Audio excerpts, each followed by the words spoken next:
Hello, BookTube. I had an errand to do today, and since I'm a lonely old shut-in and a leper and an outcast, errands are a burden. I don't consider going to the Brattle bookshop to hunt for books an errand. But I'm talking about the kind of thing where you have an appointment to do something and to be somewhere and you can't be late and you don't know anybody there and it's the thing you have to do and you can't wriggle out of it. It was very, very tedious. Those kinds of appointments, those kind of errands are very tedious for me. Once upon a time, they were a large part of my life. What, after all, is a job in retail other than what I just described? Once upon a time, I, for decades, knew perfectly well the experience of my time not being my own. And I have to confess, no matter how much I enjoyed lots of aspects of that world, that aspect always bothered me. Fresh, like I just discovered it. It always bothered me. And this is sort of a callback to that, because most of the time my time is my own now. So I went to this errand. I didn't have to do anything. I didn't have to be anything. I didn't have to exert myself in any way. I had to walk up the road for about a mile. And I did that. And it went fine. There were no complaints at all about the people involved or the errand involved or anything like that. No complaints at all, at all, other than that a complaint that a lot of you are going to tell me to keep to myself, and probably justifiably so. The main complaint I have is that the errand couldn't be done on my fainting couch, which is where I like to spend my life. But when the errand was done, even though it was easy and timely and smooth and courteous and pain-free, I still felt like I owed myself a treat. As big a treat as possible. And that involved books, of course. And I have an old friend who runs a church in Boston. And he's always happy to see me. And for a long time, he had sort of a jumble sale in the basement of his church where parishioners, their friends, their family were encouraged to bring in all kinds of stuff. He and the ladies would put they'd clean the stuff, launder the clothing, for instance, organize and sort things out, and then they put nominal prices on it, and it was an ongoing kind of thing to help with church expenses. And COVID ended that because his parishioners are all very old, or most of them are very, very old. So he didn't think that was a justifiable risk, and he hasn't. COVID is kind of controlled now, but he hasn't really revived it. But as some of you will probably know, probably you're either in a position of doing it or of receiving it. Once a community realizes that there's a place where they can bring their stuff, where they feel like it's doing good to bring their stuff there, they keep bringing their stuff, even if you gently tell them, as you can see, there's no ongoing sale here. So your stuff is just piling up in boxes in the basement. That is true. That has ended up being true in this case as well. So this particular basement, fortunately, it's huge. But it has continued to receive goods for a jumble sale that I hope will resume this year. And a lot of those things are books. A lot of the people in the sprawling parish, the friends and the friends of friends think, well, I have these books. I don't want to just throw them out. I don't know of anywhere to go and sell them. That's too much of a bother. But I know that the church will put them to good use. My friend always, to me, he always grouses, I worship at the foot of a red cross, but I am not the Red Cross. So I don't know where these people think I'm going to deliver all of their goods like Santa Claus. But he has put out a call to me regularly you can come over and just take as many books as you want. I've often told him, well, I should donate, right? I should make you a cash donation or something like that. And he never hears of that. He insists that it's not true. And we argue about it in a friendly kind of way. He's constantly calling me up on my own behavior, which is very irritating. It's very irritating of the clerical orders when they do that. Constantly saying, well, this week, how many things did you give to other people? And I would tell him a number, and then he would say, and in any of those cases, did you ask for recompense for any of it? No, you did not. Plus, I'm helping one of his parishioners through something right now. It's really not a big deal. I would do it anyway for anybody. I'm in a perfect position to help her through something. Anyway, the long and the short of it being that he said, take as much as you want, fill a box with books, and I'm not hearing of taking any donations from you or anything like that. Not only that, but when you're done, I'll have my young sacristan drive you home. So you don't have to worry about lugging these things back home. And his young sacristan is, well, he's a Michelangelo statue. he's lovely. And he's also, it turns out, very nice, a very friendly guy. He's perfectly happy to stop what he's doing and drive me to the house so that he can have the bean scream at him. Because that's what she does. She screams at people to come and fuss over her. It sounds angry and aggressive. She is screaming, barking, and growling at you, and yet it is as friendly as could be. So that's what I did.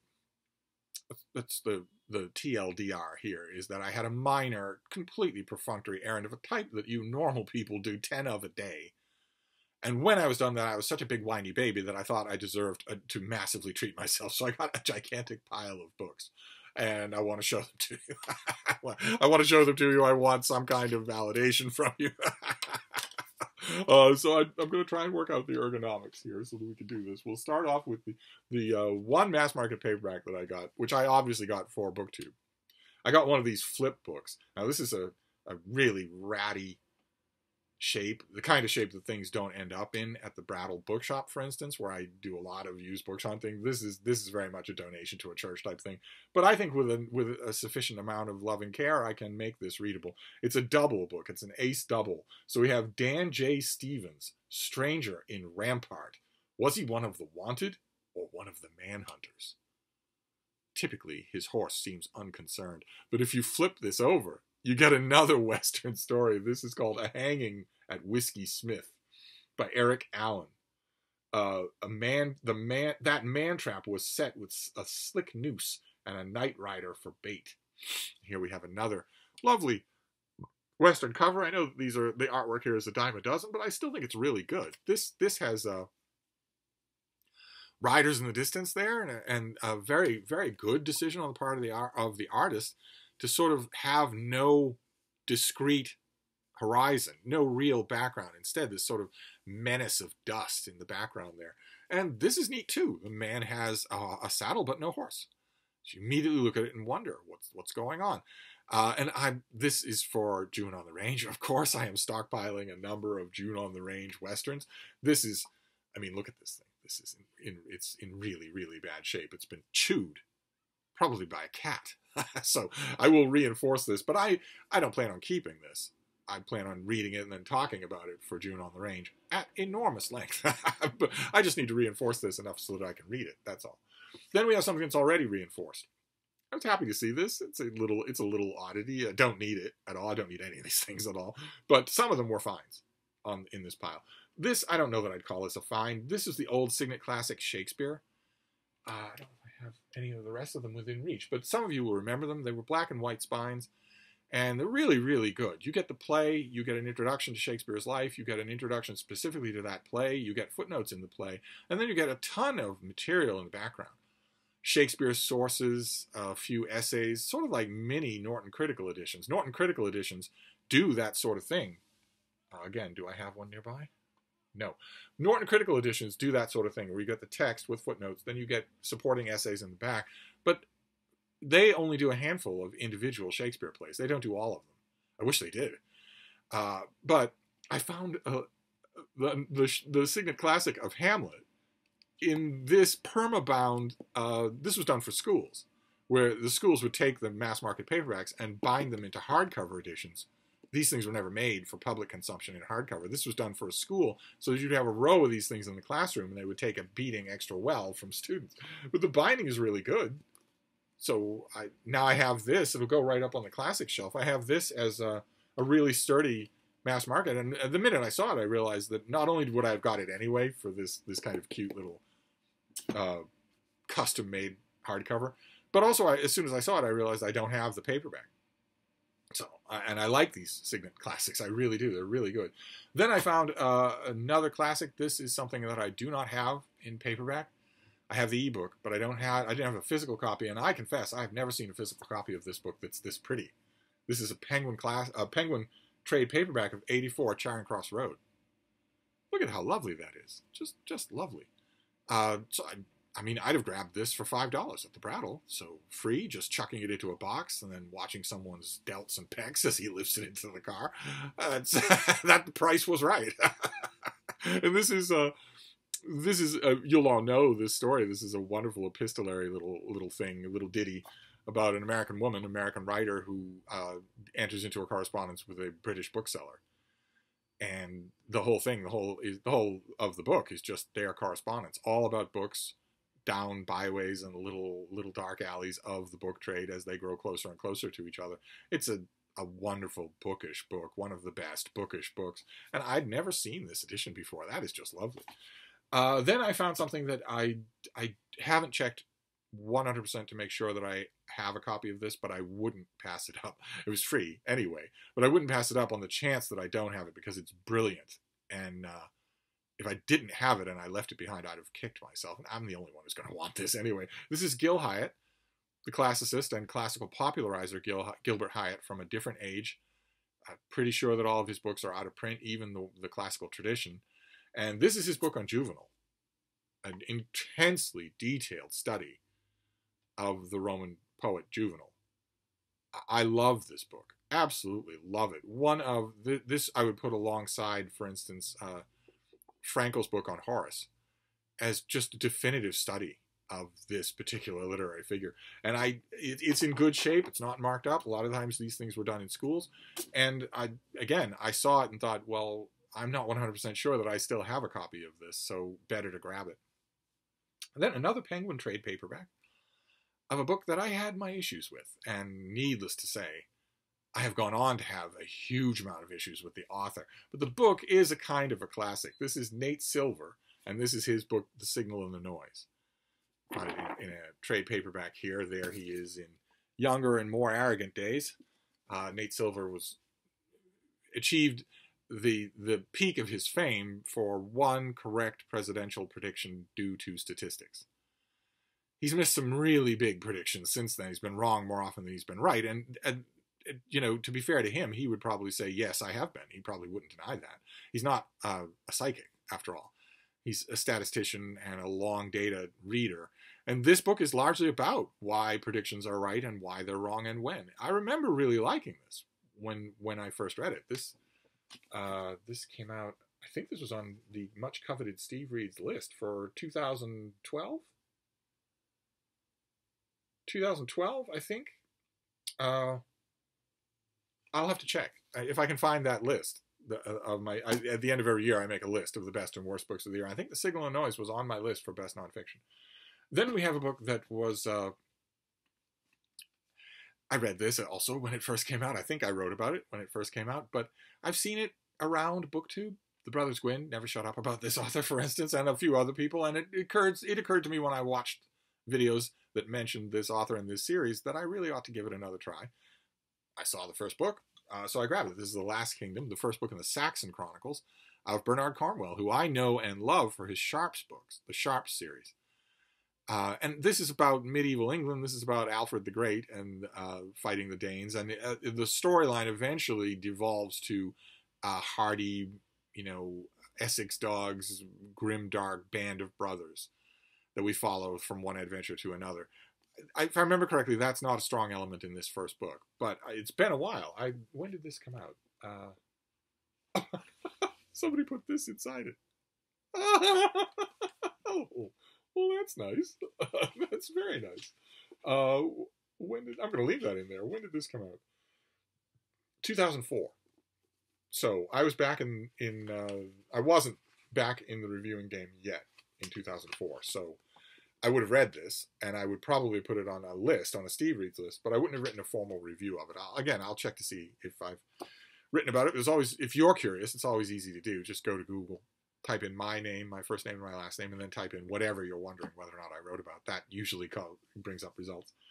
Then we have a few. This mail haul gets better as it goes along for a while here. These next few are real finds. This first one I have only in a trade paperback. I had no idea this hardcover ever existed.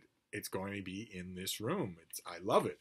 This is by Henry Beetlehuff, and this is Country Editor in a commemorative hardcover with an introduction by Walter Cronkite, who was this author was the editor of the Martha's Vineyard Gazette on the island of Martha's Vineyard off the coast of Massachusetts forever and ever, and was a fixture on the island, walking his collie, a fixture on the island.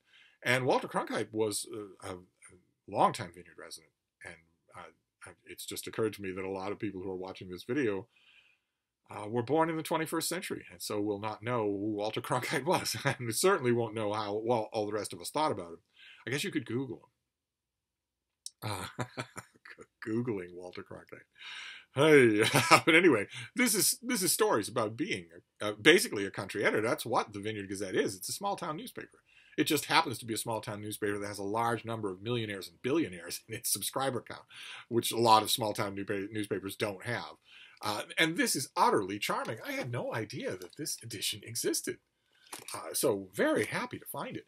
Then we have something. When did you come out, my darling? You are not old. You are very new. 2021. I read this. I really, really liked it. And then, as happens so often with new releases of one kind or another, it disappeared. Did I send it to somebody? Did I think I didn't want it? Is it in a bookcase that I haven't looked at in a long time? I don't know what the reason is. I really liked it. I should have kept it. And I'm taking extra effort in 2023 to make sure that process stays through. I would like in 2023 to get rid of none of the new releases that I get in 2023. I'd like to keep them all. I know that's not possible, but there's an easy calculus to be done. In any month of new releases, I could get rid of half of what I get in that month because it's obviously non-starters. It's obviously stuff I'm not interested in reading even once, much less twice. And then keep the rest. Keep anything that has a question mark over it. This thing not only had a question mark over it, I knew I loved it, and I still got rid of it. I saw it in hardcover. This is Philip Hoare, Albert and the Whale. This is Albert Dürer, the great painter and etcher and the great artist of Erasmus's day. Did a portrait of Erasmus. And this has spot illustrations all throughout and is very poetic. It's much more rumination on the nature of art. That's the subtitle.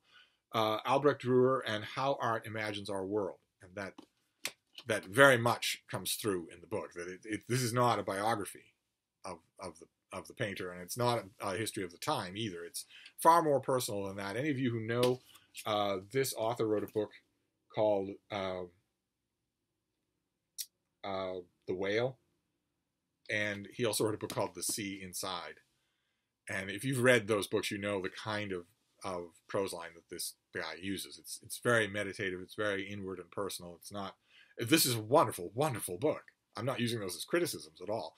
Amazed to see it just sitting there in a pile of junk. Same thing with this next one. I did not know that this existed in trade paperback. I read this in hardcover in the finished copy. I reviewed it, I believe, for the Christian Science Monitor. And I have never seen a copy since. This is Zachary Thomas Dodson, and this is Bats of the Republic. A heavily illustrated, quirkily illustrated novel, historical novel, set during the pre-Civil War years in America and during the time of the Republic of Texas, which is the republic mentioned in the title. And it does feature bats, and it features a main character named Zadok, who's indelible. You really do remember. It's a really weird, eccentric historical novel that I read and then never saw it again. Never seen a copy. And I found the paperback, and the paperback preserves all of the artwork. There's a jackalope. With all the individual journal entries and documents and whatnot. It's going to be fascinating. This came out, when did this come out? I want to say 2014? When did you arrive? 2015. Oh, no wonder I never saw it in paperback, because I don't know that it existed in paperback. This is an advance copy. 2015. This is an advance copy. So I actually don't know the print history of this thing. I would imagine that it would be too expensive to bring out a paperback of something with so many visuals. I've never seen a used copy of the hardcover either. I've never seen this before. After the one time that I read it, reviewed it, and then got rid of it. So now I have it again. I'm going to give it another read and see whether or not the magic holds. I really enjoyed it when I read it the first time. Again, I think it made a Steve Reads year-end list. Then we have another thing. This is I want to make sure we don't have a catastrophe here. This is a Second Chance. This is also from, I think, 2021. 2015. Oh my God, that was a long time ago. I could have sworn that we saw this on this channel. Maybe not. I could have sworn this was a much newer book than that, but time flies when you're having fun. And I really enjoyed this book and did not keep it. I did not keep it. And that cannot be. So I got it again. This is David Talbot, and this is The Devil's Chessboard. And it's a really good book, argumentative, very muscular book about Allen Dulles. That's him with JFK. And he would have a connection with a dead JFK too, if any of you have read the Warren Commission or heard about it. And this was really good. I don't know, it's right in my wheelhouse. I don't know why I didn't keep it. But when I saw it again, I grabbed it. Then we have this thing. I don't know what this is. It's an old curiosity. It's in rough shape. I'm going to need to put a plastic covering over it. It's elaborately illustrated, but I'm not going to go through it until I can protect it. And it doesn't have an author credited either. I don't know really what this is. I don't think this is part of England in Pictures. But this is called The Countryside and How to Enjoy It. And it has tons of illustrations. It is absolutely filled with illustrations. Photographs, and also, look at that. There's a snow scene. The snows of yesteryear. There's also artwork. I could swear I saw some. Oh, these pictures are amazing, though. All throughout. Just all throughout. Taking you through the nature, the wild animals. It's a wild cat of some kind. Look at that. Oh, I'm going to take really care of this thing. When did this come out? I bet post-war, immediately post-war. Let's see. Are you going to tell me? When did you come out? No, you're not going to tell me. Okay, that's really weird. Anything at all? Footpath Way, Animal and Plant Life, Villages of Britain, Historic Towns, Castles and Abbeys, Old Buildings. Oh man, I'm going to love this. Absolutely love this. And it looks like the individual chapters are written by different authors. Oh, okay, 1948. I was right. Immediately post-war. So obviously I need to save this thing first. And you purists out there will be glad to know I'm not going to save it by putting packing tape all over it. I will carefully rescue it with a plastic book jacket. Then we have a nature thing. I've seen this at the Brattle and been tempted. And I haven't got it. Or rather, I did. I got a copy of the Brattle and didn't keep it. It went in and out. I think it went to one of you. And then I found another copy today for free, so it's in a little rough shape, but I'll put a copy over it. And this is from my flirtation with gardening. This is by Eleanor Perigny, and it is Green Thoughts, a writer in the garden. There is our author with her garden. If I had that space, I wouldn't do anything with it. I would sit and read, I know, or I'd play with dogs. But this is her going through all kinds of aspects of gardening, only not completely pragmatic. It's all different aspects of gardening, but it's very ruminative, lots of history, lots of literature. The part that I read, I really liked. Then we have bird books. Finish up with two bird books. One is by Tim Halliday. This is Vanishing Birds, their natural history and conservation. And this is, again, really illustrated. This has, I turned to the eagle owl. But there are also slightly more artistic pictures like that. And also charts and graphs, that sort of thing. It looks like there's a lot of different photographers or illustrators in here. And also there are color insets in the middle of the endangered birds of America. Look at that. How lovely. These kinds of bird books, I just love. I absolutely love them. When did you come out? $16.95 was your price, so I'm guessing the 80s, the early 80s. 1978. This came out in 1978. I might have read it back then, but I don't have any recollection of it. And it's going to be a little bit depressing because, of course, things have gotten worse for America's endangered birds, not better. But I'm going to clean it up and give it a read because I am a sucker for bird books. I love them. And if I'm a sucker for bird books, there's one particular type of bird that I particularly love. I'm particularly interested in them. And this next book is all about them. And I've only seen it in bibliographies. I've never actually seen a copy of this thing. And here I just got to put it in a box and take it away for free. This is by Martin Hawk, and it's called The Ancient Solitary Rain. And it's all about owls. It's a whole big book about owls. Is it illustrated? We have spot illustrations at the beginning of every chapter. But otherwise, it's just the lore of owls, and I can't wait. Of all the things that I found today, this is the one with the most immediate urgency. I'm going to read this tonight because it's an owl book that I've heard about but never had. Fantastic. Probably will end up in this room. But also probably when organizing my books, I should have a section for books about birds, and I don't. They're scattered everywhere. So there you go. Can we do a Steve Pyramid? This was an unexpectedly large free compensation mail book haul because I was feeling sorry for myself. So we have The Ancient Solitary Rain, a book about owls. We have Vanishing Birds, a book about the endangered birds of North America. We have Green Thoughts, a writer ponders all aspects of gardening. We have The Countryside and How to Use It, how to enjoy the countryside. We have The Devil's Chessboard by David Talbot. Very happy to find this again. Let's see here. I want to make sure my ergonomics are right. We have The Bats of the Republic. Very happy to see this too. Only I checked. This is not my advanced copy, but it could very well have been. I don't know of anybody who's seen this thing except reviewers. Then Albert and the Whale, about Albrecht Dürer. We have Country Editor by Henry Beadle Huff in a hardcover, in a commemorative, beautiful hardcover. How wonderful. We have The Last Kingdom by Bernard Cornwell, the first in his Saxon Tale stories.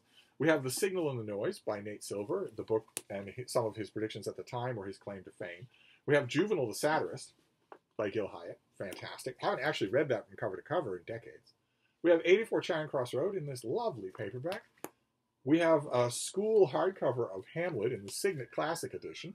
And we have a Western double novel, a Western ace double flip novel. Perfect for June on the Range. Just perfect for that. I will reinforce it so that it can survive. It only needs to survive that one last roundup, partner. It needs to be read that one last time in an event all about Westerns. Perfect as a final send-off before it hangs up its spurs. So there you go. I don't need any of these books at all. I filled a box with them because I was feeling sorry for myself. That's all. And I'm going to spend the next, 20 years on the fainting couch to make up for it. But I will see you then. I will wrap this up for now. Thank you, BookTube.